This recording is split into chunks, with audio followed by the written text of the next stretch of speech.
I'm Corey Freeman, and I'm the director of the Animal Adventures Sanctuary and Peace Park. Animal Adventures is very unique. We are a multi-species sanctuary, so we do a lot of rescue, we do a lot of rehome, and specialize in taking animals from mixed backgrounds and helping them get settled.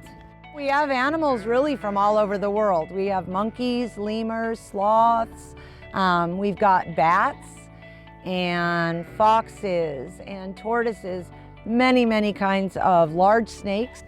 So we've got a little bit of everything and a lot of birds. And we call it the Peace Park.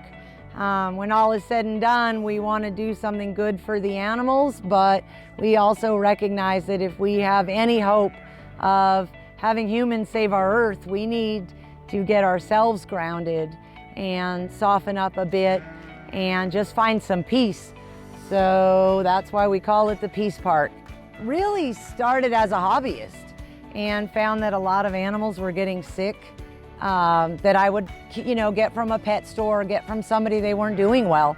And so I started to do more research into their origins. That's really where it started for me. Recognizing that every animal that we have in captivity or in the trade was once a wild animal somewhere on Earth. So in 2015, I was doing some research on the internet, something just totally random for somebody that had some kangaroos, interestingly enough. And I stumbled on this place for sale. Here's this property, and it was a privately owned zoo. It was a matter of 3 days, and I was on a plane to fly out here and see the property. And it had really wound down as a zoo. It was very quiet, but I could just feel what it could be. I didn't know then how the dream would really evolve because my focus then was rescue and education. But as this place grew and eyes grew wider, we just realized the value just simply of getting people out to nature. But so anyways, took us about 2 or 3 visits, and we were sure that this was going to be our next move. So 5 months of planning and logistics, a lot of animal testing. We had species across the board in Montana, so a lot of testing and permitting and licensing, and 8 drivers and 56 hours of driving to get the animals on the ground here. 3 flat tires and a serpentine belt later, we landed in North Carolina.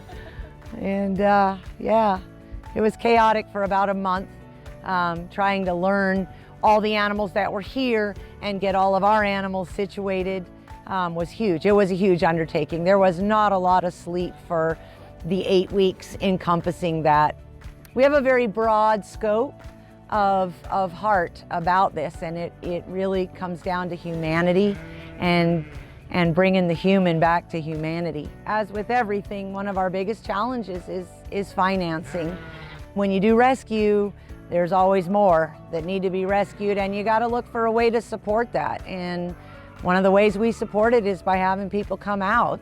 It's also the way that we kind of help squelch the need for so much rescue. If people get educated, maybe they're not going to buy that animal that's a little out of their wheelhouse or too much to manage or too messy or dangerous. Some of the animals in our care look cute and cuddly, but they can be very dangerous. And then a lot of talk is about the places around the world where they come from. We have a lot of threatened species in our care, and their habitats are being destroyed almost daily. Even here in the state of North Carolina, we've created some donor programs. For me, I don't expect people to just jump in both feet and say, here's money. We want people to get involved, and we want people to feel the good of what they can do by giving just a little bit towards these animals. So we've created some programs. One of them is called the Soldiers and Students Program, where people can donate on a recurring monthly basis, and they can support free entry for our military, either active or retired. They can choose to support students. If we can find enough donors, even at a couple of dollars a month, we're going to open the doors for free to all the schools, which have really struggled with funding. We also have sponsorships, and we do now finally have memberships available. So people can join, and then that means if they want to just bring their lunch and a book and sit amongst the trees and listen to the birds, They can come in anytime with one of our memberships.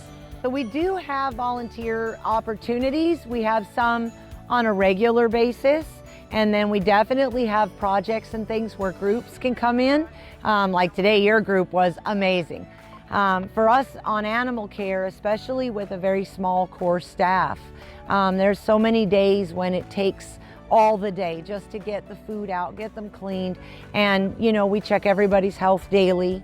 And so there's days when those projects just get put on the table, and having a group come out, boy, we can knock out a lot in a day with just some good, hard-working people. It's a pretty awesome place, if I do say so myself.